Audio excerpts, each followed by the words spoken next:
నమస్తే, నా పేరు తేజస్విని. బీసీఎన్ న్యూస్ కి స్వాగతం. ముందుగా ముఖ్యాంశాలు.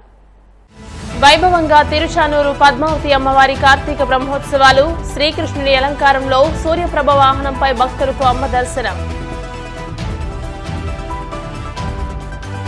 రైతులకు సకాలంలో ధాన్యం డబ్బులు చెల్లిస్తాం, మిల్లర్లు సహకరించారన్న పిఠాపురం మాజీ ఎమ్మెల్యే వర్మ.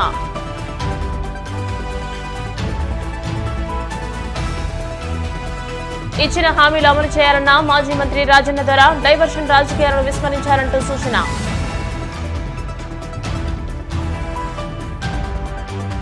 అదానీ నుంచి జగన్ ముడుపులు అందుకున్నారంటూ షర్మిల ఆరోపణ. చర్యలు తీసుకోకుండా కూటమి ప్రభుత్వం ఎందుకు సైలెంట్ గా ఉందంటూ సూటి ప్రశ్న.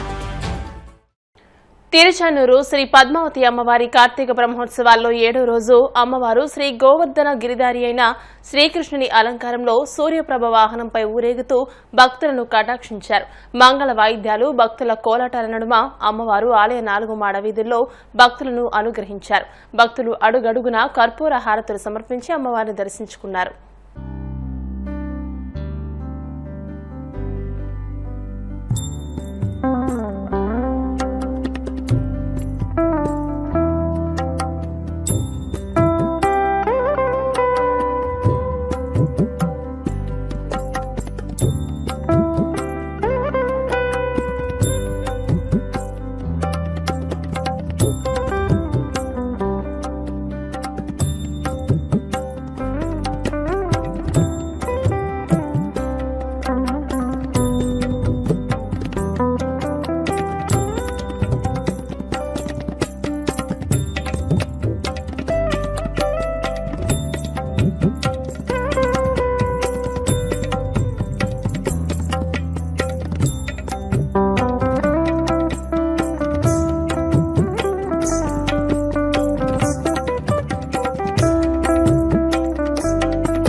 రైతుల నుంచి ధాన్యం కొనుగోలు చేసే విషయంలో రైస్ మిల్లర్లు ఎలాంటి మోసాలకు పాల్పడవద్దని తెలుగుదేశం పార్టీ రాష్ట్ర అధికార ప్రతినిధి పిఠాపురం మాజీ ఎమ్మెల్యే వర్మ సూచించారు.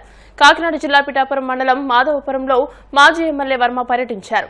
ఈ మేరకు ఆయన మాట్లాడుతూ రైతుల నుంచి ప్రభుత్వం కొనుగోలు చేసిన ధాన్యం డబ్బులు 48 గంటల్లో రైతుల ఖాతాలో జమవుతున్నాయని అన్నారు.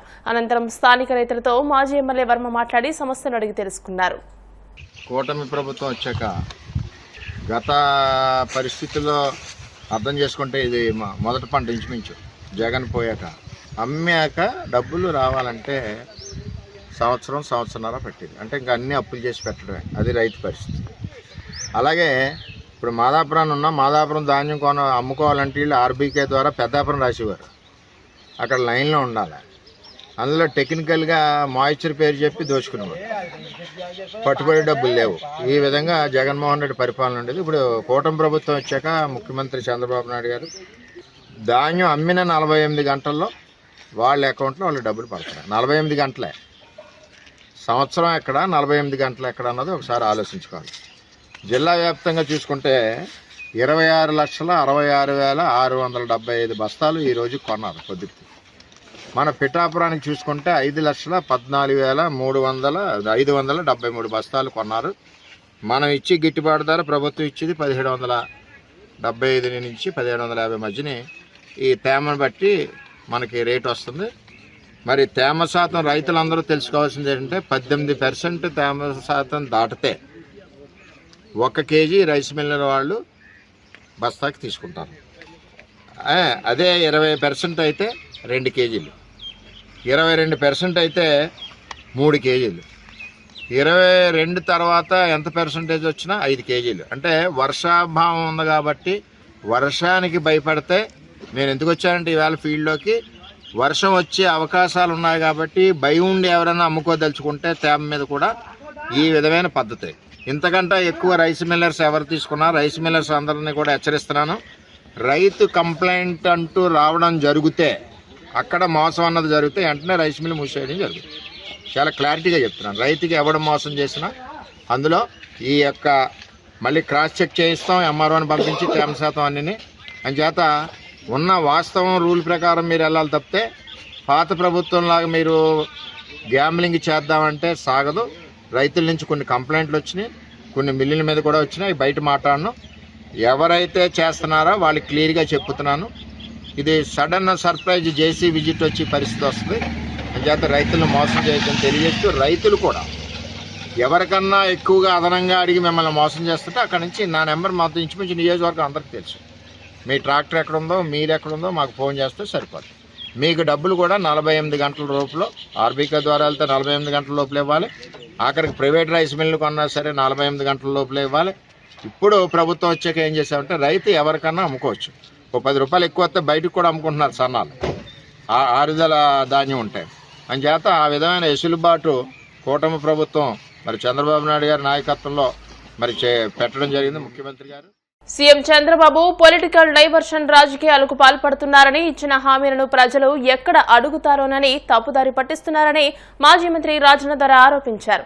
చంద్రబాబు అనుకూల మీడియాను అడ్డుపెట్టుకుని జగన్మోహన్ రెడ్డి మీద బురద జల్లుతున్నారని ఆయన పేర్కొన్నారు. పరిపాలన చేత కాకపోతే తప్పుకోవాలని, అంతేగాని ఇలా ప్రజలను తప్పుదారి పట్టించడం సరికాదని మండిపడ్డారు. సూపర్ 6 పథకాలు అమలు చేసే వరకు వైసీపీ పోరాటం కొనసాగిస్తుందని అన్నారు. మన ఆంధ్రప్రదేశ్ రాష్ట్రంలో పరిస్థితులు మనం చూస్తున్నాం. అంతా పొలిటికల్ డైవర్షన్ లోనే ప్రభుత్వ పాలన సాగుతుంది. ఒక సమస్య వచ్చి ఆ సమస్య మీద ప్రజలు అడుగుతారనుకునేటప్పుడు మరొక సమస్య తీసుకొచ్చి ఆ సమస్య మీద స్పందిస్తుంటే ప్రతిపక్షాలు గాని ప్రజలు గాని ఇంకొక సమస్య తీసుకొచ్చి అవన్నీ కూడా మరి ఎక్కువ మీడియా వాళ్ళకే ఉంది కాబట్టి ప్రింట్ మీడియా, ఎలక్ట్రానిక్ మీడియా, ఆ మీడియా ద్వారా చూపించి ప్రతిదానికి జగన్మోహన్ రెడ్డి గారి మీద బురద చల్లడమే. ఇల్లు కట్టలేదంటే జగన్మోహన్ రెడ్డి గారి. మరి ఇప్పుడు ఎందుకున్నారు ఇక్కడ పరిపాలన తప్పుకోమని చెప్పండి. వరదలు వచ్చావంటే జగన్మోహన్ రెడ్డి గారి కారణం. అక్కడెక్కడో బియ్యం దొంగ రవాణా జరుగుతుందంటే జగన్మోహన్ రెడ్డి గారి కారణం. కరెంటు రేట్లు పెరిగేదంటే జగన్మోహన్ రెడ్డి కారణం. అన్నిటికీ జగన్మోహన్ రెడ్డి అనేటప్పుడు జగన్మోహన్ రెడ్డి గారికి వదిలేండి రాష్ట్రాన్ని పాలించుకుంటాడు. మీకు చేత కాదు, ప్రజలకు సేవ చేయాలని మంచి ఆలోచన లేదు. మీకు చేత అయినా ప్రజలకు సేవ చేయాలని మంచి ఆలోచన ఉన్నా ప్రతిపక్షంలో ఉన్న పార్టీల గురించి మాట్లాడారు. మీరు మీ సత్తా ఏదో చూపిస్తారు పరిపాలనలో గాని ప్రజాసేవలో గాని. మీ సూపర్ 6 హామీల గురించి ఎప్పుడు ఎక్కడ అడుగుతారో ప్రజలేం భయం. సూపర్ 6 హామీలే కాదు, 2014 నుంచి 2019 వరకు మీరు అధికారంలో ఉండేటప్పుడు ఎన్ని పథకాలు అయితే ఉన్నావో అన్ని కొనసాగిస్తామని చెప్పారు. అవి కూడా ఎక్కడ అడుగుతారని భయం మీకు. ఒక్క సూపర్ 6 పథకాలకి తక్కువగా మనం అంచనా వేసుకున్న 70,000 కోట్లకు పైగా అవుతుంది. తక్కువగా వేసుకుంటే ఒక సూపర్ 6 పథకాలకి ఒక సంవత్సరానికి 70,000 కోట్లు అవుతుంది. ఇక మిగతా పథకాల గురించి చెప్పాలంటే అవి 1,00,000 కోట్లు అవుతాయి వాళ్ళ పథకాలన్నీ అమలు చేస్తే. అలా కాకుండా తప్పనిసరిగా అమలు చేయవలసిన పథకాలు చూసుకుంటే అవి 50,000 కోట్లు అవుతాయి. ఇవి 70,000 కోట్లు, అవి 50,000 కోట్లు వేసుకుని 1,20,000 కోట్లు అవుతుంది.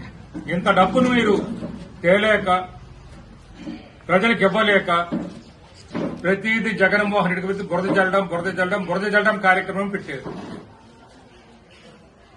జగన్మోహన్ రెడ్డికి ఏడు సంబంధం అనుకోండి, మీరు పరిపాలిస్తున్నారు, అది ఆలోచించారు. రాజకీయ లబ్ది కోసం కాకినాడ పోర్టు అంశాన్ని తెరపైకి తెచ్చారని మాజీ మంత్రి కాకాని గోవర్ధన్ రెడ్డి మండిపడ్డారు. బుధవారం ఆయన తాడేపల్లిలోని వైసీపీ కేంద్ర కార్యాలయంలో మీడియాతో మాట్లాడుతూ చంద్రబాబు ప్రభుత్వం వైఫల్యాలతో కొట్టుమిట్టాడుతోందన్నారు. ప్రజల దృష్టి మళ్లించడానికే కుట్రలు చేస్తూ పాత కేసులతో ప్రశ్నించే వారిని వేధిస్తున్నారని ధ్వజమెత్తారు. చంద్రబాబు రాష్ట్రంలో కొత్త కుట్రలకు తెరతీశారని, పాత కేసులను తిరగదోడి ప్రత్యర్థులను ఇరికిస్తున్నారని అన్నారు. కాకినాడ పోర్టు విషయంలో కేసులు పెట్టడం కూడా ఇందులో భాగమేనని, మొదట రేషన్ బియ్యం స్మగ్లింగ్ పేరుతో డ్రామా మొదలుపెట్టారని, తర్వాత పోర్టునే లాక్కున్నారంటూ తప్పుడు ప్రచారం చేస్తున్నారని అన్నారు. ఈరోజు జగన్ గారి మీద అనేక రకాలైనటువంటి ఆరోపణలు చేయడంతో పాటు దానికి సంబంధించి కాకినాడ పోర్టు విషయంలో రాజకీయ లబ్ధి కోసం సుబ్బారెడ్డి గారి అబ్బాయి మీద, ఆయన కుమారుడి మీద, సాయిరెడ్డి గారి మీద, వీళ్ళందరి మీద ఏదో ఒక విధంగా ఒక తప్పుడు ఆరోపణలు చేసి వాటిల్ని ఎవరో ఒకరి దగ్గర తప్పుడు ఆరోపణలు చేయించి వాటి ఆధారంగా, ఆ ఫిర్యాదుల ఆధారంగా ఈరోజు కేసులు నమోదు చేసేటువంటి ఒక దుష్ట సాంప్రదాయానికి చంద్రబాబు నాయుడు గారు ఓడిగట్టడం జరిగింది. జగన్ గారి మీద, అదేవిధంగా మల్టీనేషనల్ కంపెనీ అరబిందోకు సంబంధించినటువంటి కంపెనీ మీద బురద చల్లడానికి చంద్రబాబు నాయుడు గారు ఒక పథకం ప్రకారం ఒక ప్లాన్ వేశారు. దానిని ముందు రేషన్ బియ్యం, కాకినాడ పోర్టుకు సంబంధించి రేషన్ బియ్యం స్మగ్లింగ్ అన్నారు. ఆ తర్వాత అరబిందోకు సంబంధించి కాకినాడ పోర్టులో వాటాలు కొనుగోలు చేశారు కాబట్టి ఇష్ట ప్రకారం స్మగ్లింగ్ జరుగుతుందని చెప్పని ఒక వార్తల్ని వ్యాప్తి చేయించారు.